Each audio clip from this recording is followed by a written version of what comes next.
Shalom bagimu yang diberkati dan dirahmati Tuhan. Kembali kita berjumpa dalam edisi Renungan Pagi Penyejuk Iman. Tema pagi ini, percaya itu membutuhkan kesabaran. Untuk pelayanan firman, mari kita berdoa. Kepadamu ya Tuhan, kami bersyukur untuk hidup yang Engkau anugerahkan, dan kami hendak mengisi hidup kami dengan firman-Mu. Roh Kudus-Mu bekerja memampukan kami mengerti firman-Mu. Di dalam nama Tuhan Yesus kami berdoa, amin. Firman Tuhan Yesaya 55 ayat 11 demikian.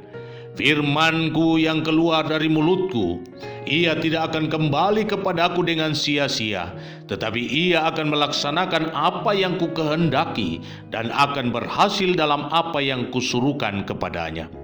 Saudara-saudaraku, ada sebuah kisah yang menurut penilaian saya sangat baik dalam meneguhkan setiap kita manakala hari ini kita merasa kecewa karena apa yang sudah kita lakukan secara maksimal ternyata tidak membuahkan hasil sebagaimana yang kita harapkan. Kisah ini bermula di tahun 1912, di mana seorang misionaris bernama Dr. William A. Leslie pergi ke pedalaman hutan di Kongo untuk memberitakan Injil, kabar sukacita itu. Selama 17 tahun ia tinggal di tengah hutan itu dengan suatu harapan yang besar bahwa orang-orang di sana akan menerima Yesus Kristus. Namun kenyataannya, hasil yang dinantikan adalah nihil. Hati orang-orang di sana begitu keras dan mereka tertutup bagi Injil. Karena itu di tahun 1929 ia kembali ke Amerika dengan rasa kecewa yang luar biasa, dan ia pun menjadi pribadi yang sangat tertutup. 9 tahun kemudian ia meninggal dunia. Tetapi pada tahun 2010, sebuah tim pemberita kabar baik dari Tom Cox World Ministry di bawah pimpinan Eric Ramsey menuju ke titik di mana Dr. William A. Leslie mengabarkan Injil. Mereka terkejut saat melihat di pedalaman hutan yang sulit dijangkau itu berdiri sebuah bangunan gereja yang sangat besar, serta masih begitu banyak bangunan-bangunan gereja kecil yang tersebar di dusun-dusun pedalaman hutan di Kongo. Ketika ditelusuri siapa sesungguhnya yang telah datang memberitakan Injil di tempat itu sehingga ada gereja di sana, maka orang-orang di sana menyebut nama Dr. William H. Leslie. Dan dapat Anda bayangkan bahwa dibutuhkan waktu bertahun-tahun sampai penduduk setempat menerima Injil dan menjadi Kristen. Dan itu terjadi ketika sang misionaris telah meninggal dunia.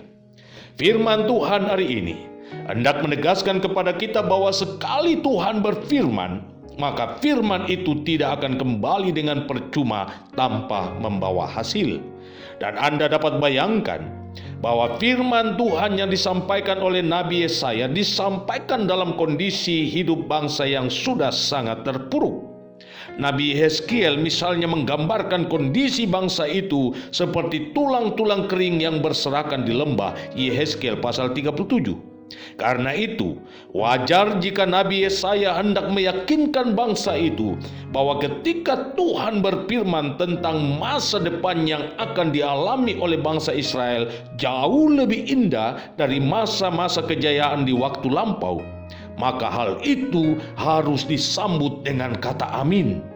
Sebab yang mengatakan bukan manusia, melainkan Allah, sang pengendali waktu dan masa. Memang dibutuhkan waktu yang panjang bagi Israel untuk mengalami pembebasan dari Tuhan sejak firman itu disampaikan oleh sang nabi. Tetapi yang pasti, Tuhan yang berfirman akan menggenapi apa yang difirmankannya. Saudara-saudaraku, mungkin hari-hari kemarin, bahkan sampai hari ini, Anda merasa kecewa karena Anda berharap agar apa yang Anda tabur dalam kehidupan anak-anak Anda, yakni kebenaran firman Tuhan, akan membentuk karakter anak-anak Anda sebagai pribadi yang takut akan Tuhan. Namun kenyataannya, hidup mereka masih saja tidak berubah, bahkan perilaku mereka semakin menjadi-jadi, keras kepala dan tidak mau bertobat. Saya hanya mau mengatakan kepada Anda bahwa jangan pernah kecewa, jangan pernah berkecil hati, jangan pernah padamkan semangat penyembahan dan doamu, sebab apa yang sudah Anda tabur pada waktunya akan menghasilkan buah. Percaya pada firman itu menantang kesabaran Anda. Karena itu, saya hendak tegaskan hal ini kepada Anda. Setiap perkataan dan tindakan yang Anda lakukan dengan berlandaskan firman Tuhan adalah benih yang jatuh di tempat yang benar.